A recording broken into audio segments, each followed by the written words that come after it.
بسم الله الرحمن الرحیم. خوږو شاګردانو، نن د چاربېتې فکري جاج زمونږ موضوع ده.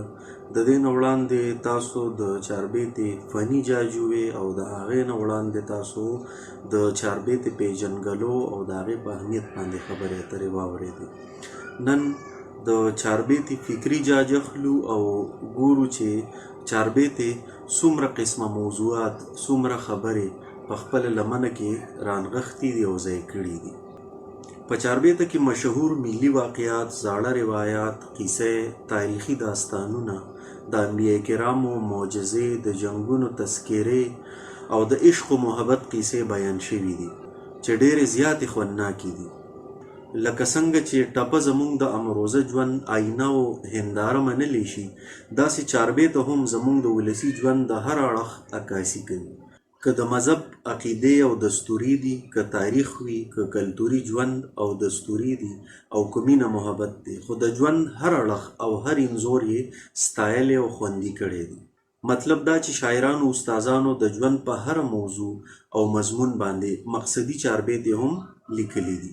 که موږ د چاربېتې ویش په موضوعاتي او مقصدي بڼه وکړو، نو دغه پیژنګلو به څه په دې ډول وي: اسلامي او مذهبي چاربېتې، تاریخي چاربېتې، مکالمه، بدله، سوالی او جوابي چاربېتې، روماني، د مینې محبت عشقیه چاربېتې، مرثیه چاربېتې، سحره چاربېتې، ساده او عامې چاربېتې.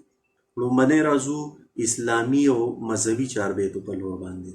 په دې قسم کې هغه ټولې چاربېتې شاملې دي کومې چې د حمد و نعت په توګه لیکلې شوي دي، یا هغه چې ورکې د مذهبي عقیدو او دستورو ذکر خیر شوي وي، یا د اسلامي تاریخ او سواقعې په باب لیکلې شوي وي.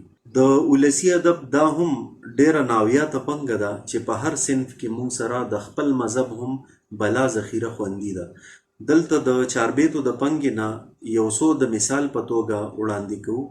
ځمکه د مکې به زنګېدله لکه ټال، په شان د زلزلې به خوځېده امر د رب و. ځمکه د مکې به زنګېدله په تاویل، ابراهیم خلیل الله ته داسې ووې جبرائیل، ما وحي په تا راوړه پیغمبر د جلیل. دیوال به هله ټینګ شي چې حلال کړي اسماعیل، ابراهیم خلیل الله پکې زره ونه کړو ډیل. زر کور ته ور روان شو په تادی زمونږ خلیل، مولا به ورته خیر کړي چې پوره لري اقبال، ځمکه د مکې به زنګېده لکه د ټال. په دغه زمانه کې دغه کار شوی عجبو، په شان د زلزلې به خوځېده امر د رب و. دغه رنګ دا چاربېته ابراهیم خلیل الله د رب نه سوال کړی و، شو منظور د رب په در، په امر یې د اکبر په سر حلال کړی و قرباني د لوی اختر. یا دغه رنګ دا چاربېته نمرود په زمانه کې راغلی، په قیصه کې پیدا شو ابراهیم خلیل الله دوست د اکبرو، بېشکه پیغمبرو. نمرود نومې کافر را جوړ کړو دا هنر، راغونډ یې نجومیان کړه زما مرګ به وي لسنه، جواب راکه کاهنه. یو بل ډول، یو بل قسم تاریخي چاربېتې. تاریخ کې به تاسو لوستي وي چې زمونږ تاریخ او ژوند ټول د سنګر او لښکر ترمنځه تیر شوی دی. نو په ولسي ادب هم دغه رنګ زیات دی. په ټپه او ولسي سندرو کې هم ډېر تاریخي واقعات بیان شوي دي. داسې په چاربېتو کې هم د تاریخ بلا واقعات ستایلي شوي دي او په دې کې د جنګونو او لښکرو ذکر بیا زیات شوی دی. د هغې تاریخي چاربېتو نه یو څو د مثال په توګه، په کال 1830 کې د کابل باچا عظیم خان د سیکانو خلاف جهاد اعلان کړی و. د پیر سباق په میدان د هغې جنگ احوال د هغې زمانې یو ولسي شاعر مویزي په دې چاربېته کې بیان کړی و: قاصد باچا له راغی یوسفزي ولړزېده، په نیت د غزا لاړ شه په نوښار ورجېده. قاصد د باچا راغی رالیږلی عظیم خانو، د اوله یې جرګه کړل ملایان او ملکان. دارو ګولۍ په ما دي درکوم به خرڅ تاوان، الفاظ یې خوږ شکرو په هر چا خوږ لګېده. قاصد د باچا راغی یوسفزي ولړزېده. بیا په کال 1831 عیسوي کې د بدرې ثوابې په مقام د یوسفزو د لښکر چې سالار یې سید احمد شاه او د پیښور د حاکم یار محمد خان جنګ و. نورالدین بابا په خپله چاربېته کې داسې بیان کړی و: را روان شو یار محمد سید وباسي د پنجتاره، سید له برې ورکړي الهي پروردګاره. راغی امیر خان سردار وې در بکړم زر، زما سره روان شه یوسفزو ته برابر. سید رانه ملک واغست راته وګټه یروره، را پاس روانېږه سستی مه کوه سرداره، را روان شه یار محمد سید وباسي د پنجتاره. په کال 1800 عیسوي خواوشا کې د پنجتار د خانانو ملک فتح خان او مقرب خان دوی په خپلو کې په خانه جګړه شوې وه. د مقرب خان یو زوی و اکبر خان، هغه په دغه جنگ کې وفات شوی و. د هغه وخت یو شاعر اخون ارسلا خان د هغې جنگ حالات په دې چاربېته کې بیان کړي وو: اکبر خان کړو ځان تیار درومي پنجتار ته، خان یې ډېر مینت کوي نه یې ساریږي. اکبر خان د تمامي مندڼ سردارو، یو ښایسته و بل په اصل زورورو، بل په ده باندې د نوې ځوانۍ وارو، په سخای یوسفزي واړه خبرو. الف خان ځان په پنجتار قلعه ایسارو، ترې چاپېره د تمام خدو لښکرو. بخت چې لاړ شي عقل شاته شي هوښیار ته، اکبر خان کړو ځان تیار درومي پنجتار ته. هاشمې ساختي کوي نو روانېږي، خان یې ډېر مینت کوي نه یې ساریږي. په کال 1863 عیسوي خواوشا کې د بونیر په علاقه د امبیلې او د ملکا کلي په میدان د انګریزانو او یوسفزو مجاهدینو ترمنځ یوه ډېره تاریخي جګړه شوې وه. د هغې حالات هم د هغه وخت یو اخون طالب ګل بابا په چاربېته کې بیان کړي دي: معامله جوړه د کفر د اسلام، پکې توی شو د حضرت د باغ ګلونه. د انګریز لښکر راغلی و د لاهوره، ځینې توپې انباري ځینې هتیانو، څوک خبر نه و د دې کافر د زوره. ځینې خره ځینې ټټوان ځینې سیکانو، دبدبه یې وه خوره تر هره لوره، ورسره د پښتنو ښکلي سپایانو. له ډیلي نه یې راپورته کړو خپل قام، معامله جوړه د کفر د اسلام. په ملکا باندې جمع کړل پوځونه، پکې توی شو د حضرت د باغ ګلونه. د پاکستان او هندوستان د کال 1965 عیسوي د جنگ په حالاتو د ارواښاد عبدالواحد ټیکهدار بابا دا مشهوره چاربېته وګورئ: پلټنې راغلې په قصور باندې، د ډاکومارو په دستور باندې، شاستري سلا کوي د کوره سره، اوبه بسخمه د لاهور سره. د چاربېتې یو بل قسم سوال جواب یا بدله یا مکالمې والا چاربېته بللی شي. لکه څنګه چې په ټپو کې سوالیه جوابي ټپې وي، نو داسې په چاربېتو کې هم ځینې شاعرانو سوالي او جوابي چاربېتې لیکلې ویلي دي. د دې چاربېتو هم دوه قسمونه دي. یو قسم داسې چاربېتې دي چې ورکې دوه کردارونه مکالمه کوي، یو سوال کوي او بل ځواب ورکوي، او دا په هر موضوع ویلی شي، لکه د شاګرد او استاد مکالمه، یا د چا هوښیار او ناپوهه بنده، او یا د عاشق او معشوقې خپلو کې تکرار، او یا د مینې محبت پیرزوینې چې د چاربېتې په شعرونو کې شاعرانو پیرلي دي. د دې دویم قسم هغه چاربېتې دي چې د یو شاعر په چاربېته پسې بل اخون چاربېته جوړه کړي وي. یعنی که یو شاعر چېرته خپل صفت او افتخار په چاربېته کې بیان کړي وي، نو بل شاعر ورله د هغې جواب په چاربېته کې ورکوي. دا رقم چاربېتې هم د سوال جواب یا مکالمه په قسم کې شمارلی او منلی شي. په چاربېته کې مکالمه یعنی سوال جواب بیلګه د احمددین طالب دا چاربېته چې د استاد او شاګرد مکالمه ده: وهي په زلفو لاس اوچت یې لاس کړو د پالنګه، قطونه الولګ دي په اوربل کې د مورانو. وهي په زلفو لاس زلفې زانګي په مخ تورې، شاګرده پټ په زړونو عاشقان چیچي منګورې. استاده تورې زلفې ماران کږې غړی دي، شاګرده چې څوک اخري په جړا هره ګړی دی. استاذه ځان ساته د شا د زلفو له خاماره، شاګرده زه شمکور یم راته نه ښکارېږي لاره. استاذه تور اوربل یې د جبین د پاسه خور کو، شاګرده لکه عرش یې د کرسۍ د پاسه خور کو. دا ډېره اوږده چاربېته ده. په دې کې 4 کړۍ دي. وړومبی کړی کې 21 مصري دي، دویمه 15، درېیمه او څلورمه کې 16 مصري دي او ټوله همدغه د استاد او شاګرد مکالمه ده. دا هم د احمدین طالب یوه ډېره مشهوره چاربېته ده چې د عاشق او معشوقې پکې خپلو کې مکالمه ده، یعنی سوال او جواب دی.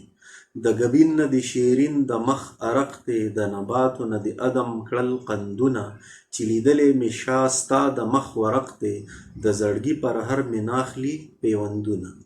دا ښه کافي اوږده چاربېته ده. په دې کې د عاشق او معشوقې ترمنځ مکالمه ښودلی شوې ده. یا یوه بله چاربېته چې د مور او لور ترمنځ پکې مکالمه ده. مور: غړی دې په دیوال ایښې وه چاته دې کاته. لور ورته وایي: ګل مې شو کوو په بلی ګل مې شو کوو. مور ورته وایي: غړی دې په دیوال ایښې وه لورې مه کړه شور، دادا خو دې لا پرېږده که خبر دې شولو ورور. په ستر په حیا پوښتنې ناستې وي په کور، معلومه راته دا شوه چې اشنا ته دې کاته. لور: اشنا مې نشته مورې زړه د شکه کړه خالي، کرلې په دیوال مې ورشه ګوره کشمالي. د چاربېتې یو بل قسم معمه چاربېته. ځینو شاعرانو معمه چاربېتې هم لیکلي ویلي دي. د مثال په توګه: دا څنګه زنانه ده چې راوړي لوڼه سپین سرې، خبر که ناخبرې. دا څنګه زنانه ده چې په یو پښه ده ولاړه، سپین سرې لور ترې لاړه. ولاړې په میدان کې ته چاپېر اته پرې دي، په سر کې یې ایرې دي. پرتې په انغري کې ورته ښې سروټ کې سرې دي، په سر کې یې ایرې دي. نو دا معمه وه او معمه به بیا حل کولی شوه چې په دې چاربېته کې د چاربېتې دغه شاعر موږ ته څه شی ښیي، یعنې دا د څه متعلق ده. دغه معمه به حل کېدله په هغه چاربېته باندې، یا د هغې چاربېته نه به خلکو دغه معمه حل کوله، نو ځکه به یې داسې چاربېتو ته معمه چاربېتې ویلي. بل یو قسم عشقیه چاربېتې چې ډېرې زیاتې چاربېتې عشقیه لیکلې شوي دي. ولسي ادب کې تقریبا هر صنف که موږ ګورو نو دغه عشقیه رنګ په تقریبا په ټولو ولسي اصنافو باندې خور دی. لکه څنګه چې د چاربېتې په تعریف او تشریح کې ذکر شوی و چې د کلاسیک دور او د هغې نه پس هم تر جدیدیت پورې چاربېته د اظهار یوه ډېره مؤثره ذریعه او واسطه وه. د عشق جذبات، احساسات، د مینې محبت او د الفت رازونه او نازونه به ټول په چاربېتو کې شاعرانو ستایل. خو کله چې غزل د غزال سترګو ترجمان شو نو د چاربېتې هغه ټول نازک خیالي او نزاکت غزل خپل کړو او د چاربېتې په ځای غزل د رومان پخه نښه او ترجمان ومنلی شو. خو په چاربېتو کې داسې بلا دي چې د مینې محبت، الفت، وصال و هجران، بیلتون، وفا جفا، جانان، دلدار، دیدن او نور ډېر د عشق و محبت اړخونه، احساسات او جذبات یې ستایلي دي. همدغه چاربېتو ته که هغه په هر هیت او قسم کې وي عشقیه چاربېتې ویلي کېږي. د چاربېتې د موضوع په لحاظ یو بل قسم مرثیه چاربېته ده. مرثیه ځان له د ادب یو اصطلاح ده او مطلب یې د چا په غم کې شعرونه ویل، د چا په مرګ یا د مرګ نه پس هغه خدای بخلي پسې خپل غم خفګان په شعرونو کې څرګندول. دا شعرونه په چاربېته کې هم ویلي شوي، یعنی د چا په غم خفګان په چاربېته کې جړل او شریکېدل. دې ته مرثیه چاربېته ویلی شي. سحره چاربېته. سحره هم ادبي اصطلاح ده او د مرثیې اپوټه ده، یعنی سحره د غم خفګان په ځای د خوشحالۍ پیرزویلې وي. د چا په خوشحالو کې په خصوصي توګه د واده په موقع چې د چا لپاره شعرونه لیکلې ویلی شي نو دغه سحره وي. داسې په چاربېته کې هم د سحرې شعرونه ویلې کېږي. ساده او عامه چاربېته. د ساده او عامې نه مطلب دا دی چې د عام ژوند په اړه ورکې د کلتور څه دود دستور یا د چا انفرادي عمل غندلې شوي وي یا ستایلې شوي وي. په اجتماعي توګه ټولې عشقیه چاربېتې هم دغه عامو او ساده چاربېتو کې شمارلی شي. داسې د پند و نصیحت لپاره یا د کلتور څخه دستورې لپاره چاربېتې هم په دې ساده چاربېتو کې شمیرلی شو. لکه د دې دنیا نه باچایان تللی دي، ډېر په افسوس او په ارمان تللی دي. هغه دارا او شاهجهان څه شو، زمونږ نبي آخر زمان څه شو. راشه وګوره فانی دغه جهان دی که نه دی، ترېنه تللی محمد آخر زمان دی که نه دی. راشه وګوره آدم زمونږ آبا څه شو، راشه وګوره چې نوح نبی الله څه شو. راشه وګوره موسی کلیم الله څه شو. په سفر د دې دنیا نه سلیمان دی که نه دی، ترېنه تللی محمد آخر زمان دی که نه دی. نو په دې چاربېته کې که وګورئ نو د دنیا هغه بې ثباتي، د فاني دنیا یا د فاني ژوند خبره شوې ده او موږ ته نصیحت راکوي چې د دنیا دا ژوند دا یا د دې دا خوشحالۍ موږ دایمي ونه ګڼو بلکې دا فاني وي. نو داسې که په نور موضوعاتو باندې لیکلي شوي دي، که عشقیه دي، که دغه رنګ نصیحت آموزه چاربېتې دي، دا ټولې په ساده او عامه چاربېته کې شمارلی کېږي. د دې زده کړې حاصل، د دې زده کړې نه وروسته به اوس موږ په مختلفو موضوعاتو د چاربېتې پیژنګلو کولی شو، یا په چاربېتو کې به د مختلفو موضوعاتو پیژنګلو ډېر په اسانه کولی شو او هغه موضوعات به تقسیمولی شو ډېر په اسانه. هیله لرم چې نننی لیکچر یا نننۍ زده کړه به ستاسو زده شوي وي. کور مو ودان.